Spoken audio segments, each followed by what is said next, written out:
My name is Winnie. Nice to meet you. I just recently turned +1. I don't even know if I want to share that in this video. Since turning a new age, that comes with a lot of reflection. It comes with a lot of thinking. At the beginning of the year, we reflect on how the past year went and kind of some of the things we want to see in the coming year. I feel that way after my birthday. My birthday feels like New Year's to me. It feels like my own New Year's. I do have my goals that I work towards at the beginning of the year. And then when my birthday hits, it's like, okay, scrap it up, scrap everything.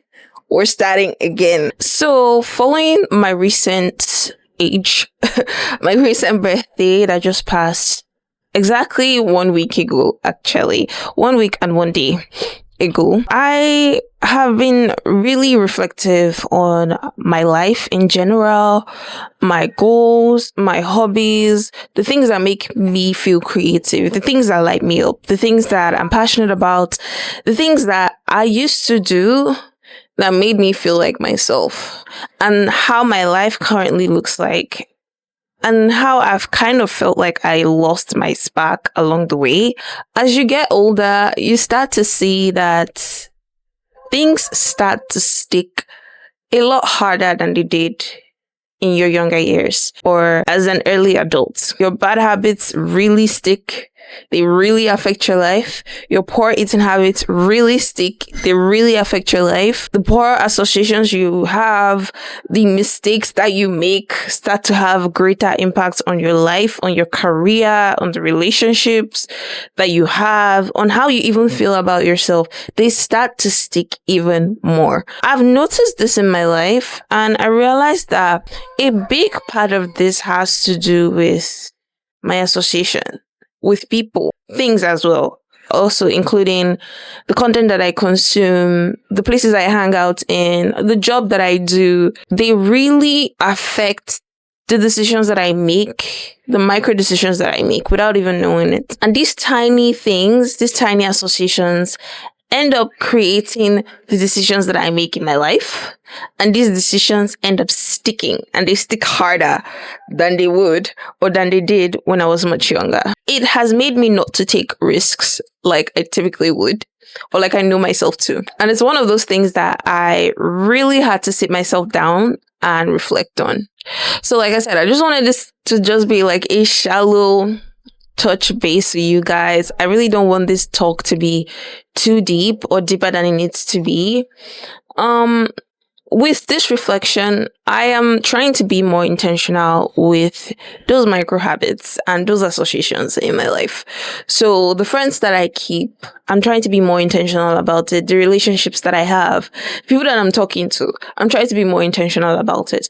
And you hear a lot of grown women say, if the conversation I'm having with a certain guy isn't tending towards marriage or whatever, especially people who are ready to settle down and get married, they just don't even keep that relationship because they feel, what is the point, right? This thing will end up affecting the trajectory of my life or the decisions that I make simply by just existing there. And that's when you really start to look at life, yes, as a big picture, but also in the granular level, and how those little tiny associations that you have around you make very, very big impacts on how your life turns out.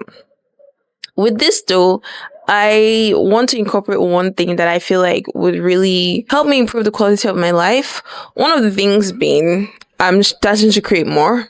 I've always been a creative at heart, but I don't know. As I got older, I feel like I lost my spark along the way. That's content for another video. I will not be getting into that in this video. Maybe I can talk more about that later. It's going to be like more of like a sit down, long podcasty type of video. If you're excited about that, make sure that you subscribe if you're not subscribed. But one of the things that I do want to bring into my life or introduce in my life is reading. I don't like reading very much. I do read. I am like a comfort reader. I only read when I think I have to, or when I need to, or when I'm looking for information. I don't randomly browse for books. I don't randomly research books to read. I don't look for recommendations. I don't randomly stroll into your library. You will not find me there. I have to read because of how my job is, but I won't say I'm a big reader. But it's something that I've noticed in people that I really admire. Intellectual people who just really talk very clean. They talk like they know a lot. They talk like they have a very grounded understanding about a lot of different topics. It just feels different. I mean, it feels like they're not consuming the same social media content that we're consuming.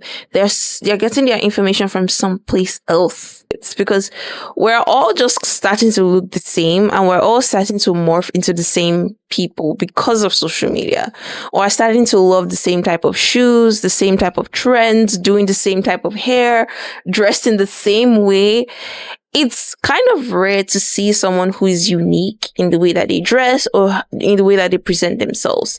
Very unique in the hobbies that they choose, unique in, I don't know, the things that they indulge in or the way they choose to spend their time. And that uniqueness makes them cool. Like it just makes you find them more interesting. So diving straight into the intellectual hobby that I'm trying to pick up, I'm going to share 2 books with you guys.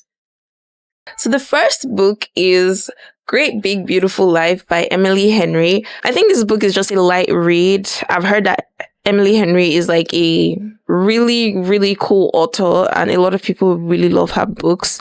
So I wanted something very light, fun, fresh. That's why I picked up this book. I did not know it was going to be this thick, guys. For someone who's just trying to dip my toe into reading, it's very intimidating seeing a book this thick because I'm already thinking like, God, how many months am I going to need to get through this book? But we shall see. I'm also trying to commit to a goal of reading like 3 pages a day. I know typically the standard can be 10 pages a day if you're really trying to scale through a book and finish it quickly. I know myself. If the challenge is too hard, I may not even commit to it at all. So I'm making it as easy as it can be so that I can actually get to it. So we're doing 3 pages a day. Let's see how I do with that. If it's too hard, I can, take it down a tiny notch. And if I feel like I scale through it more easily than I thought, then maybe we can bring it up to maybe 4 or 5, who knows? We shall see. Another book that I picked up, and the reason I picked this up is because I see myself as a modern Renaissance woman. And what I mean by this is a woman who has multiple interests, multiple passions. And if you've been watching my channel for a while, you are no stranger to this. You've seen me evolve from being a freelancer, from being a software developer, to freelancing, to doing social media, to doing virtual assistants, and now having a job. Like, there's just so many aspects of me that you've probably seen. And that's because it's just me going through the world and expressing these different passions and interests that I have. And also seeing how I can bring that into a corporate space, into solving problems, and into making it like a source of income for myself. The name of the book is Range, by the way. How Generalists Triumph in a Specialized World. You hear people say to niche down, pick something that you're passionate about, be a master of one. But like, this book is kind of like challenging that notion of you need to specify in one thing. It's this concept of how professionals are now moving from just having one specialized skill to now building a portfolio career. And like I said, I will go more in depth into this. If it's something that you are interested in, let me know in the comments, girls, and I will do a dedicated video on that. But basically, it's not just one skill that thrives these days. Like, people are looking for product managers who also know a bit of marketing and who also know tech. We're looking for product designers who know how to code. We're looking for social media managers who also, know a bit of operations. We're just looking for people. And yes, a side of this can be toxic in the sense that companies tend to milk too much out of their employees without actually compensating them for it. But then on the flip side, it makes you more grounded. It makes you more of a holistic person when you approach your work, because you're not just approaching it from one street point of view. You're seeing it from the customer angle, from the client angle, from different angles, and you're able to serve better because you have all these generalist skills that can help you solve problems in a holistic way, if that makes sense. I will get more in depth into this. I also do need to read up on this before I share more about it. But the reason why I picked up this book specifically is because I'm someone who has struggled feeling out of place. I always felt like all my friends knew what they wanted to do since they knew how to walk. And I have always been the one trying a couple of things, dabbling, trying a couple of things around, all of that. And this book just feels very close to home for me. That's just a glimpse of the things that I'm getting into. And I hope this is like a sweet and short introduction, or a sweet and short like return back to YouTube. I love YouTube. YouTube will always be my space. It will always be that girl because I love to talk. And there are just so many things that I love to share. And the girls here want to listen. The girls here are intellectuals as well. They are smart girlies. They love productivity and they want to listen. They want to grow. They want to get better. And that is why I love YouTube. But you would also find me on TikTok. I am trying to branch out. By the way, you guys, I lost access to my Instagram account. Go and block the account. I have tried everything that I could to retrieve my account. Not happening. I'm going to put my account on the screen. Go and block it for me, please. Thank you. Thank you guys so much for watching this video, and thank you guys for always supporting me. If you're new, please subscribe, and if you're not new, thank you, girl, for always sticking around. I will see you guys in the next video. Bye.